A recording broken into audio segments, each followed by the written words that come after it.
안녕하세요. 저는 펫푸드 플랫폼 샐러드팩과 완전 사료 브랜드 트러스티푸드를 운영하는 펫푸드 테크 스타트업 림피드의 대표 김희수라고 합니다.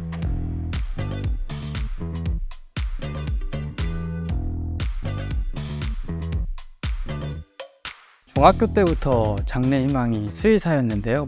워낙에 강아지를 좋아했고, 그래서 일요일 아침에는 늘 일어나면 동물농장을 보는 그러한 아이였습니다. 그래서 매년 생일마다 강아지를 분양해달라 라고 많이 했을 때 부모님께서 꼭 하시는 말씀이 너가 수의대에 가면 입양을 해주겠다, 그러니 공부를 열심히 해라 라는 항상 미끼를 던지셨는데요. 그래서 제가 재수 끝에 수의대에 입학을 하게 되었는데 결국에 어머니께서 약속을 지키시지 않으시고 네, 그래서 아직 반려동물을 키우고 있지 않은 수의학을 배우고 이제 반려동물을 대하는 수의사가 되보니 강아지 내지는 한 고양이를 책임진다는 거에 굉장히 막중한 책임감을 가져야 되는 일이더라고요. 그래서 아직까지는 저는 그런 준비는 되어 있지 않고 수의사로서 반려동물의 건강에 이바지하는 그러한 사료를 만드는 것에 집중을 하고 있습니다. 사실 모든 임상을 하시는 수의사 선생님들이 공감을 하시겠지만 반려동물 보호자께서 가장 많이 물어보는 게 사료에 관한 질문이에요. 저도 그렇다 보니까 자연스럽게 사료 산업, 사료 그 자체에 대한 관심을 가지게 되었는데, 이제 국내는 반려동물 문화에 대한 역사가 짧다 보니까 미국과 유럽에 비하면 이 사료 영양이 가지는 제도적인 한계가 있더라고요. 예를 들면 미국의 아프코라든지 유럽의 페디아프 같은 경우는 영양이라는 것이 이제 수의사 전문의 분야에 들어가게 됩니다. 국내 같은 경우는 아직 그런 부분이 제도화되지 않고, 그리고 더군다나 아직까지 그 축산동물 사료와 같은 관리법 아래에서 이제 관리가 되다 보니까 국내에서는 미국이나 유럽에서 정의하는 40에서 50여 가지의 세부 영양 기준을 충족하지 못한다 라는 게 제가 수의사로서 본 시장의 문제점이었고요. 국내에 있는 반려동물들이 그러한 기준들이 다 충족한 사료를 먹고 건강하게 행복하게 살 수 있을까에 대해서 거기서부터 시작되었다. 샐러드팻은 저희가 처음으로 이제 출시한 프로덕트인데요. 사료를 먹는 경험을 데이터화했다. 일단은 저희가 가장 먼저 했었던 것이 국내에 유통되는 사료를 모두 분석을 하여서 그 사료가 어떤 원재료로 이루어져 있고 그 원재료가 반려동물의 몸 안에서 어떻게 흡수가 되고 그 흡수된 영양소가 어떠한 질병하고 연관이 되는지 복잡계 형태의 데이터베이스를 구축을 하는 것을 가장 먼저 진행을 하였고요. 그 복잡계 데이터베이스를 활용하여서 이제 앱이라는 매체를 통해서 저희 반려동물 보호자들이 편하게 이 사료의 영양을 분석하고 기호성이라든지 알러지 같은 것들을 데이터를 입력을 하면 어떤 거를 잘 먹을지, 어떤 사료에 알러지 반응이 일어나지 않을지를 예측하게 도와주는 것이 바로 샐러드팻 앱입니다. 어떠한 아이가 ABC 사료를 잘 먹고 DEF 사료를 잘 먹지 않았다면 이 아이가 잘 먹은 사료에서의 공통적인 원료, 성분의 특징, 잘 먹지 않은 사료에서의 공통적인 원료나 성분의 특징을 저희가 데이터 분석을 통해서 이 아이는 그래서 어떠한 사료의 단백질원을 좋아하는지, 어떠한 알갱이 사이즈를 좋아하는지 이런 것들을 데이터 분석을 통해서 저희가 추천을 해주는, 예측을 하는 그러한 알고리즘을 현재 개발을 해서 운영을 하고 있고요. 좀 더 정확성을 높이기 위해서 보호자들이 입력하는 데이터에만 의존하지 않고 저희가 직접 DTC 기호성 검사 키트를 개발을 하였고요. 그 키트를 사용함으로써 좀 더 정량적으로 정확한 기호성을 예측할 수 있는 그러한 기능을 탑재해서 운영을 하고 있습니다. 유사한 방법으로는 이제 왓챠 같은 경우가 이제 내가 어떤 영화를 재밌게 봤고 어떤 영화를 재미없게 본 거를 초반에 입력을 하면 그 데이터를 기반을 해서 우리가 재밌게 볼 수 있는 영화를 추천을 해주잖아요.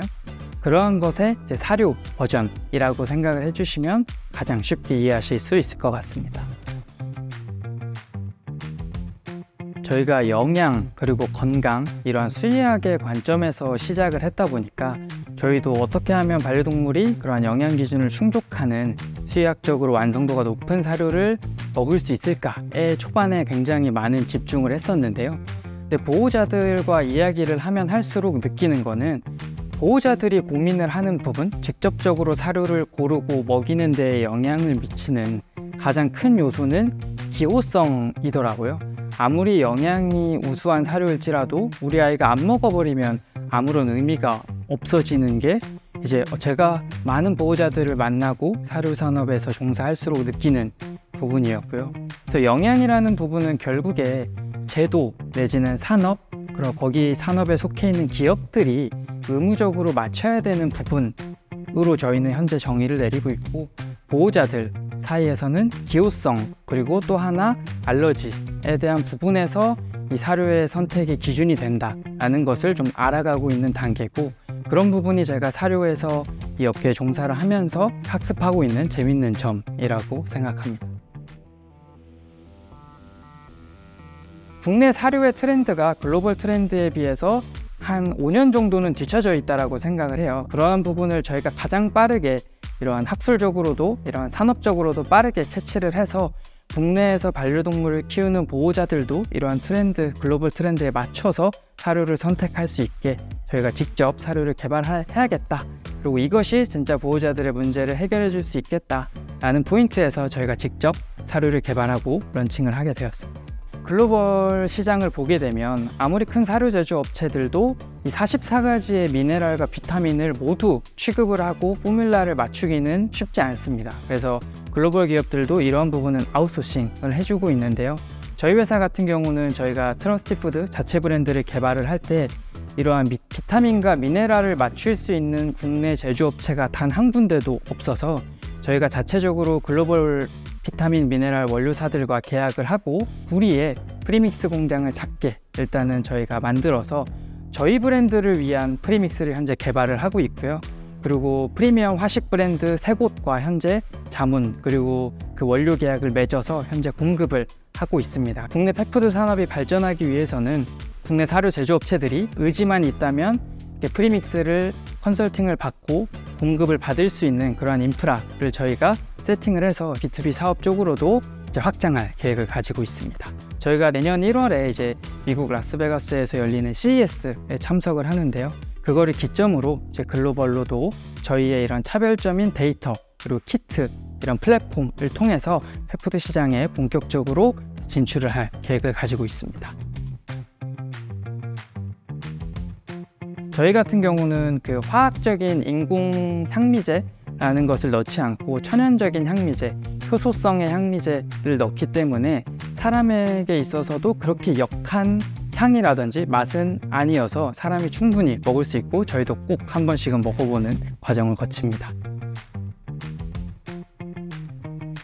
일단 펫푸드 산업 같은 경우는 국내 기업 중에 경쟁사를 찾는다라든지 레퍼런스를 잡는다라든지 할 수 있는 산업군은 아니었습니다. 국내에서는 펫푸드 산업의 역사가 워낙 짧기도 하고 시장 자체도 국내 브랜드가 아니라 해외 브랜드가 주요하게 점유를 하고 있는 상태였기 때문에 정말 새롭게 이 시장을 만들어 보겠다, 정말 반려동물이 건강할 수 있는 그러한 사료 문화를 만들겠다 라는 의지가 있는 팀원들을 주요하게 저희가 모시려고 노력을 많이 했습니다.